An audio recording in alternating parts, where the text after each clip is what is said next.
Fukushima resident Chieko Shina, Jan 24, 2015.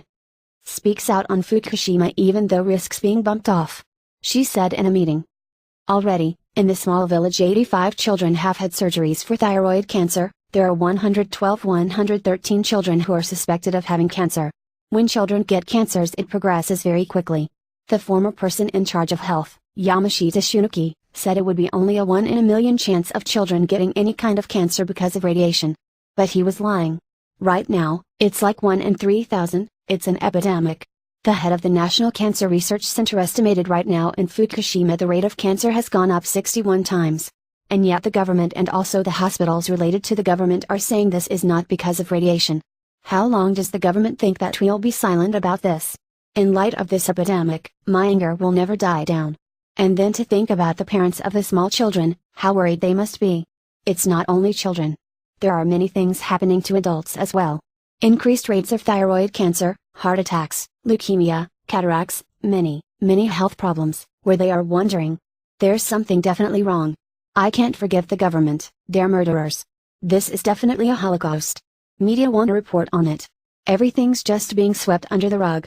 A TV program called Hodo Station, they went to Fukushima City to interview people and they also came to my clinic. The director that made this program also made a follow-up show and contacted one of the interviewees telling her, we'll be airing it soon. But before it was aired, it was taken off the program.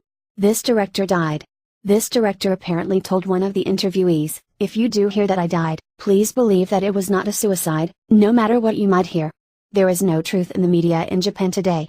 There are all sorts of these mysterious events happening that are still unexplained and uninvestigated. Even today the government is insisting the rise in pediatric thyroid cancer rates are not due to the accident. Why are they being so insistent? It's because the moment they admit the reality of what's going on, then they obviously can't restart any of the nuclear plants and must change their entire nuclear policy. Another resident had this to add. Carol Hisasiu, the translator, said, the Fukushima event, it's disappeared from the media, it's disappeared from people's consciousness. There's this big culture of denial going on outside of Fukushima. They want to pretend like it never happened. I can't talk to my own family about radiation contamination. They don't want to hear it. They go, you don't understand because you don't have to live here, we have to live here. It's like see no evil, hear no evil, speak no evil. Just trying to ignore it and pretend life is the way it was before 3/11. It's frightening, it's very very frightening. My sister-in-law is completely brainwashed by the government who says, oh no, it's fine, fine, fine. She believes it, even though her son suffers from a lot of nosebleeds, and I think that's a serious problem. If I mention it to her, or even to my own mother, they get very offended. They go, oh no. He's always been like that. It's nothing to do with radiation. Talk about denial, it just hurts my heart. People are scared to say or admit things are very wrong.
Fukushima resident Chieko Shina, Jan 24, 2015. Speaks out on Fukushima even though risks being bumped off. She said in a meeting. Already, in the small village 85 children have had surgeries for thyroid cancer. There are 113 children who are suspected of having cancer. When children get cancers, it progresses very quickly. The former person in charge of health,